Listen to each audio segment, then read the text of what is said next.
La parole est à Monsieur Loïc Prud'homme.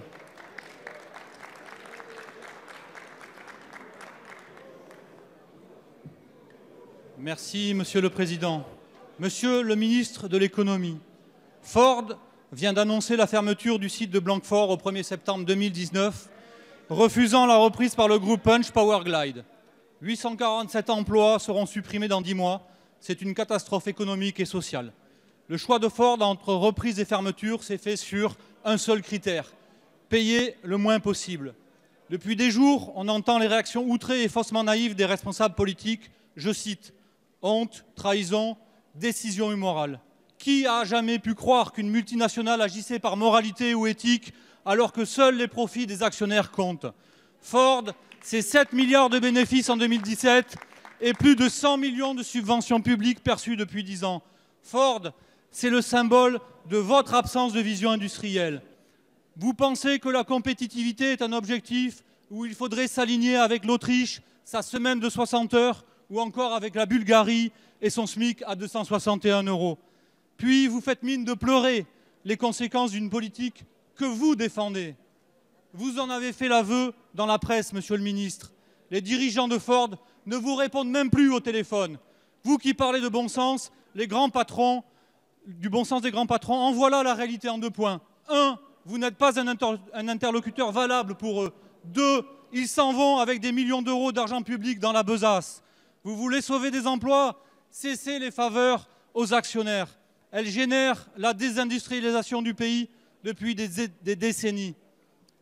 La tragique fermeture de Ford ou celle annoncée de Florange n'en sont que des avatars supplémentaires.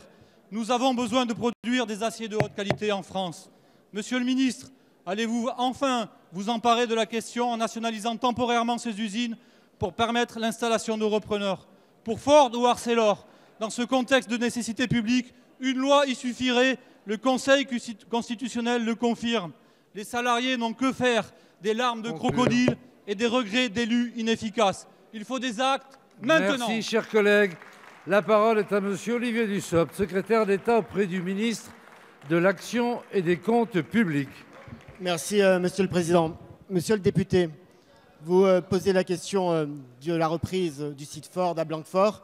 Et Bruno Le Maire m'a demandé d'excuser son absence auprès de vous puisqu'il est retenu par ailleurs. Pour nous, le refus de Ford de donner suite à l'offre de reprise de Punch est une décision parfaitement incompréhensible. C'est une décision qui a suscité, vous l'avez souligné, une immense déception, une indignation, alors même que nous avions trouvé un repreneur sérieux. Je rappelle devant vous que cette offre de reprise porte sur un périmètre de plus de 400 salariés, qu'elle a été construite sur un plan d'affaires solide et ambitieux, que l'État, la région Nouvelle-Aquitaine, Bordeaux Métropole, accompagne depuis plusieurs mois la consolidation de ce projet industriel qui sera marqué par un soutien public significatif et à hauteur de 15 millions d'euros. Je voudrais ici saluer devant vous le sens des responsabilités et le sens du dialogue des organisations syndicales de Ford Blanquefort qui ont apporté leur plein soutien à ce projet et qui ont accepté pour ce faire un accord visant à rendre l'usine de Blanquefort plus compétitive dans le cadre de la reprise. En contrepartie, le groupe Punch s'est engagé auprès d'elle à ne pas demander d'efforts supplémentaires aux salariés pendant toute la durée de l'accord et à ne procéder à aucun licenciement pour motif économique ni versement de dividendes pendant une période de 5 ans. C'est aussi ça le fruit de la négociation. Le groupe Ford prétend que son choix est dicté par la recherche de la meilleure protection possible des salariés et fait valoir que son plan social serait plus généreux et que Punch ne serait pas assez solide financièrement pour, en cas de défaillance, offrir aux salariés des conditions de départ équivalentes. Pour le gouvernement, les choses sont très claires. La meilleure sécurité qu'on puisse offrir aux salariés, c'est de conserver leur emploi. Il est temps pour Ford de reconsidérer sa position et c'est le message très direct que Bruno Le Maire a transmis à Steve Armstrong vendredi dernier à l'occasion d'un échange téléphonique. À cette occasion, Bruno Le Maire a demandé à Ford d'accepter le projet de reprise proposé par Punch parce qu'il n'y a pas d'autre alternative que la préservation de l'emploi et de l'activité industrielle pour le site de Blanquefort. Nous travaillons, le ministre de l'économie et des finances est mobilisé et nous arriverons.